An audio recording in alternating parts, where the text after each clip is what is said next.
Life Unrehearsed, brought to you by Leanna Senior Transition Support, specialists in downsizing and seniors residences.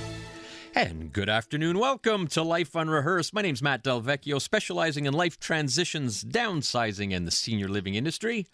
And I'm Corey Sirota, clinical social worker and psychotherapist specializing in grief and loss. Coming right up on the first half of today's show, it's Autism Awareness Month, and we have MNA Jennifer Maccarone on the line. She's going to be sharing her personal story as well as some helpful words of advice to families with special needs children. And talk about special children. Corey, you are going hard at it for the Myra's Kids Foundation Ignite event coming up on April 29th. Tickets are going very, very well. Tell us about it. We're absolutely thrilled because we're not thrilled about the curfew, but the fact that there is a curfew, if people are looking for something to do this Thursday night, April 29th, for $25 full tax receipt, you get to see a beautiful show. Not only is it a compilation of local performers that are hugely talented, but we actually have Nikki Yanofsky, who was a past guest on our show, is actually going to open up the event. So it's lots of songs about friendship and hope and memories. We have some families that are part of our program sending out dedications, and we even have restaurants that have offered to give discounts to people who purchase tickets that night. So it's going to be a beautiful event, a real feel-good event, and it's going to a great cause, Myra's Kids Foundation, a program that helps children who have lost a loved one in their lives. Yeah, a wonderful camp, bereavement camp that you are so very much involved with as their director. So congratulations and good luck on Thursday. I'll be watching. What do we have coming up on the second half? Well, we're actually going to hear about some of the top health technologies to watch for in 2021. Very, very interesting concept. Probably won't understand half of it personally, but I know it's really important and really cool stuff. So that's coming up after the 3:30 news. Yeah, you need to listen to that. Some excellent technology on wearables and virtual reality, AI, all these fancy words for you, Corey. But it's very interesting stuff. That's after the 3:30 news, as Corey mentioned. All right. Jennifer Maccarone was elected as an MNA for Westmount St. Louis with the Quebec Liberal Party in the general election held on October 1st, 2018. Jennifer is the official opposition critic for diversity and inclusiveness. She's also the official opposition critic for persons living with a disability or an autism spectrum disorder and for the LGBTQ2 community. Jennifer has a 20-year-old son and an 18-year-old daughter who are both on the autism spectrum. We're very pleased to have Jennifer Maccarone on the show. Jennifer, welcome to Life Unrehearsed. Thank you. I'm really pleased to be with you today. Well, thanks for taking some time here on a Saturday. And I understand you talked about your two children. I understand they just recently celebrated a birthday, didn't they? Yes, absolutely. I have Irish twins. My kids are born on the same day, but 2 years apart. So Samuel turned 20 and Bianca turned 18. All right. Happy birthday to them. And let's go back to when the kids were younger. At what point, Jennifer, at what point in time did you think that, something might not be right? And was it different for your son versus your daughter? Yeah, definitely different for each of them. Like I think most parents with kids on the spectrum would say, that's why we call it a spectrum, right? The challenges are vastly different from one person to the other. I think when it came to Samuel, I noticed the differences the moment he started walking, and he was precocious. So it was 10 months. Started walking, started taking steps, and that was the moment when I started to see the decline and not the advancements anymore. He wasn't grasping language. He was starting to tantrum all the time. And then that just started to progress to self-mutilation, right? He would hurt himself a lot. He just wasn't doing what all my friends' kids were doing at the same time. So I had some basis of comparison. I couldn't leave my house. It was a big challenge of just walking out the door and knowing that if I was out the door, then for sure I was going to make a spectacle of myself because my kid was going to be the kid that was going to be having a meltdown in public. So when it came to Sam, I saw it really, really early. And with Bianca, it was very different. She wasn't progressing as quickly as what other kids would have done. But I think that if I hadn't have known so much at that time about the signs for autism, I may not have noticed as early with her. But her anxiety right from the get-go, all of the sensory issues, it was impossible to dress her in anything that would stick to her clothes, sounds, certain movements, certain lights. It was a challenge. I couldn't leave the house with her. She just wouldn't leave. So challenge is very different. I can't even imagine how stressful and anxious that whole time was. And so I kind of was curious as to when did you noticed it, but when did you actually get a confirmation that your children were indeed on the autism spectrum, like that official diagnosis, and what was that like? So that's a really good question. Sam was 3.5, and I went through a whole period of, and I don't know if it's true for a lot of other parents, but blaming myself, right? I'm a bad mom. I don't know how to raise my kids. Clearly, I have no control over my children. Clearly, I have no parenting skills. So for a while, I really just doubted myself. And even though I was mentioning it to people to say, there's something wrong, there weren't a lot of people that were listening. Oh, it's normal. They're learning French and English. That's why there's so many delays. Everything is normal. You're overreacting. So finally, when we got an initial diagnosis of your kid has a TED, that's what they called it, because I couldn't get access to English services. I had to look it up. It's 2004. The internet was new. I was all by myself in my basement and looking it up on the internet, and it was just panic and dread. And then finally, when you complete the 5 disciplines, and I sat in the Douglas Hospital, and they told me that your son is a level 3. He may never get out of diapers. He will likely be nonverbal for the rest of his life. You need to prepare yourself. You don't rebound. I think you don't recover from that. It's a day that's engraved in my brain, and it was the same thing for Bianca, although it was different because she seemed to be more advanced. But it's a grief that you carry with you, even over time. It just doesn't go away. You're listening to Life Unrehearsed with Matt and Corey, and it's Autism Awareness Month, and we're talking with MNA Jennifer Maccarone. And Jennifer, it really hits home when you're talking about that evaluation. We were talking off air, and my daughter, who is 23 years old right now, but she was diagnosed at around that 3.5, 4 years old with what they call a mild intellectual disability. And I'll never forget that. You never forget that conversation with the evaluator. It might have been a social worker or a doctor, I'm not sure. And the response was, you do realize that your daughter isn't going to be like normal people. And that is a moment that you will never forget. That hits you right between the eyes. And I hated her. I just really, what? And it was the best thing she could have said to me, because it changed the parents' mindset. And okay, this is what we have to deal with. And now we have to go into a completely frame of mind in the support of our daughter. And I'm interested, Jennifer, were you able to establish a plan regarding development and education, or did you feel a little bit like we felt, this is 18, 20 years ago, where you're a little bit of an island on your own here? I was definitely on an island beyond the self-blame and it being all my fault and the lack of confidence in myself and my abilities. I don't think I was prepared. And we weren't talking about autism, 20 years ago, 18 years ago, the way that we do now, right? There wasn't Autism Awareness Month. We didn't have all of these resources and community outreach. We weren't a big community, so I definitely felt very much alone. And it took me a while to try to get myself immersed into services. So a bit like you, I don't think I saw it so much as you've given me a challenge and I'm going to meet that challenge head on. I'm an A-type personality, but I panicked. I panicked and I crumbled a bit. And then, it's that thing of take me instead.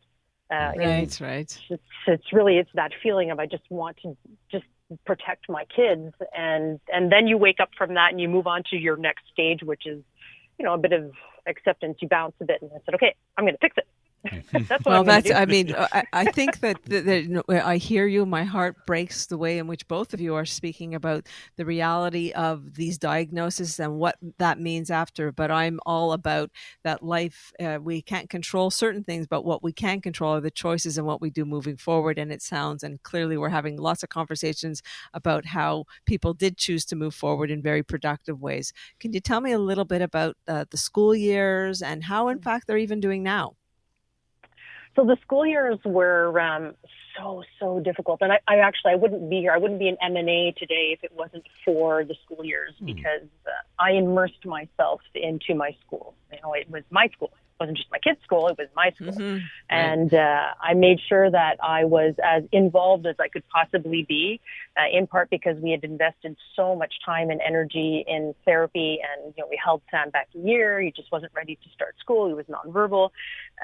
So I got myself involved in the PPO. I got myself elected to the governing board. I became the chair of our governing board. Next thing you know, I became chair of our school board parents committee, and then I became the president of the school board. And it sort of progressed. So immersing myself in the education for my kids was probably the best thing that I could have ever done, because they were there to pick me up when I was down. And, that adage, which probably seems, really banal to a lot of people, but not a platitude. It takes a village. It takes a village. Mm-hmm. So the teachers were there to support me, the behavior techs that were there, the principals of the school, the other parents.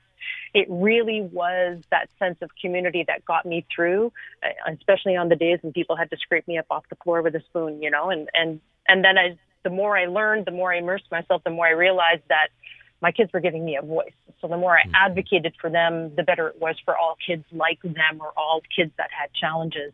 And so I was just so grateful for the opportunity to progress within the levels of management, I guess, within the school board politics. And that's really what brought me to politics today. So I have an opportunity to advocate for those kids today, but at a provincial level, in the hopes that we'll be able to change things for our family. Wonderful. It's Jennifer Maccarone on the line during Autism Awareness Month. We're talking about her personal story, and those two children, as you might have heard, Samuel and Bianca, just turned 20 and 18 respectively, and they are both in CGIP from what I understand, and so it's very, very encouraging. Now, Jennifer, we have to head out to traffic. However, when we come back, there are so many people that have their own input. It could be a medical field. It could be social workers, friends and family. There could be good and bad comments. Everyone's an expert. Add internet now, of course, and there's everyone's becoming a doctor on the spot. So we really do want your words of advice that you can give to parents who have children with some form of special needs. Life Unrehearsed, brought to you by Flora Lee Senior Residences. Always there for you. Safe, reassuring, and comforting.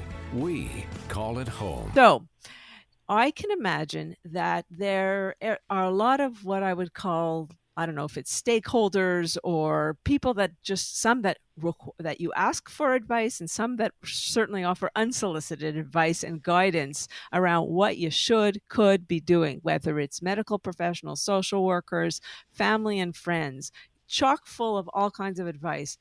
What do you do? How do you handle that? What would you share with parents who are struggling with children with special needs? I think it's absolutely, I think first and foremost, you have to see past the label and don't let the label hold you back, right? Because that's really what it is. Don't let the diagnosis be what defines your life and what the life of your children are going to be. If my story is of any inspiration to anybody, the fact that I was told that my son was going to stay in diapers and be nonverbal and probably not go to school, and yet now he's in CEGEP, I think that that's testament to the fact that you shouldn't listen to what people tell you in terms of how it's going to be. Nobody has a crystal ball. Nobody can decide for you, and nobody knows what will happen. So don't let that limit you. But that being said, don't isolate yourself. I think it was a mistake that I made in the beginning because of all that self-blame and that doubt. If I could go back and tell myself the 18 years ago, the messages that from what I know today from my experience, I would say definitely get yourself set up with a community of other parents. Parents often have access to the best resources. Yes, you want to make sure that you're being followed by some specialists, but always listen to you and your child because you know best. And you will know how far that you can go. And even sometimes when it's hard, don't give up because we often tend to limit our kids without realizing it. I was one of those parents that, because I didn't want my kids to have meltdowns, I would anticipate. I'm so good at anticipating. So, you know what? I know what you want. I'm going to give it to you before you say anything. But without realizing, I'm limiting their ability to even use language because I'm always anticipating. So they never have to ask for it. So sometimes you want to have access to those professionals because they'll give you another point of view. So it's got to be a balance. That's Jennifer Maccarone, MNA for Westmount St. Louis during Autism Awareness Month, and sharing her advice and great words of advice, Jennifer. I'm listening to you and I'm saying exactly. You can't give in, but it is a village, and you have to try to just obtain as many resources as you can and try to find which ones would be best for you. Now, we think of autism and you think of children. Well, these children grow up, and my daughter's 23. You have a 20-year-old and an 18-year-old, and eventually they want to be contributing members to society. Finding a job can be difficult and very, very challenging. So, what would you say to either parents with children with some form of special needs, and also, Jennifer, your input for employers that need to be a little bit more inclusive? I think that's a really big struggle right now. The transition, right, from youth to adult. I've been asking the government on more than one occasion to look at a mandate initiative so that we can help accompany these children who, you don't turn 18 and magically you're no longer on the spectrum. You don't turn 18 and magically you no longer have your disability. That's not what happens. And yet, for some reason, we fall into a desert of services. You lose your governmental subsidies. You lose your pediatrician. If you happen to go to the next stage for school and you have luck that your child gets into CEGEP, well, the CEGEP system and your high school systems are not connected. So you have to start all over again with new diagnoses. I think that the challenges for the transition, especially when we're talking about employment, are huge. Our employers need to immerse themselves to better understand what programs are available to them to help them do their inclusion and integration of people that have handicaps, people that have special needs. We have a huge workforce shortage. This is a solution. And I think for parents, you need to stop thinking that you have to get down on your knees and say, please hire my kids. It's the opposite. The employer should be coming to us to say, you've got people that can potentially fill the needs that I have. My son has, we go and we'll shop at Maxi, and you hear on the loudspeakers that they're looking to hire people. And so he applied, he got a job, he did 4 shifts, and they fired him. And it's devastating. And this is his dream. It's his dream job to put cans and stuff on shelves. That's what he wants to do. He would have been the most loyal, on time, take as many shifts as you like, work on the holidays, employee. He will be loyal. He'll promote your store. And I'm sure that was odd for them, but I went in and I spoke to the manager and I said, I bet you it's the first time mom has ever come in to say, hey, give my kid another chance. But we need to make space for these individuals in our society. They are part of the fabric of what makes us great. There's no such thing as normal. We need to celebrate the differences, and there's things that they can do. But employers are often unaware of what programs are available to them, or if they do have access to the subsidies, they use it to subsidize the wages that they would be paying these individuals instead of hiring the personnel that's required to come in to do that accompaniment, that training. A little bit of investment in time would really be a huge return for them. So I think that we need to start seeing things differently. And the same thing from the education system. We need to start educating these kids so that they're also better prepared when they walk into the workforce, so that they are also, quote unquote, good employees that understand what it is to respect the timelines, understand what a good social work environment is, because a lot of that is not innate. We learn all of that stuff, but if you're somebody on the spectrum, nothing is innate. Everything needs to be taught to you. So I think that we also need to think outside the box. Jennifer, you are so inspirational. It's wonderful listening to you talk and share some of this insight. What else can you help us understand, or parents, if they want to find out more about autism and any of the available resources for families? I really want to give a shout out to the Autisme des Personnes Handicapées du Québec. They recently launched a revised site where they have listed all of, for example, the financial resources that are available to families. They've put links to different community resources that people can have access to. So if you go to the ophq.qc.ca website, it's an opportunity for parents to get some access to some resources and start to immerse themselves. But things like Autisme Québec, Autisme Montréal, these are also stakeholder groups that have done an excellent job at trying to be a one-stop shop to show you what is out there. And at the end of the day, I also think that it's important for parents to immerse themselves again. I know I mentioned it earlier, but befriend your teachers. Befriend your teachers. They will make sure that you also have access to social services because they've got connections with your CLSCs or your CIS or your CS to make sure that they can put you in contact with those other people that can come to help you and set up an individualized program for your kids, because that's the other thing that's super important is that there isn't a one-size-fits-all model. That's right. And we should not think about that in any way, shape, or form when it comes to the services that we receive for our kids. It has to be what's right for your child. And so you need to advocate for that. Here, so true. That's Jennifer Maccarone, MNA of Westmount St. Louis.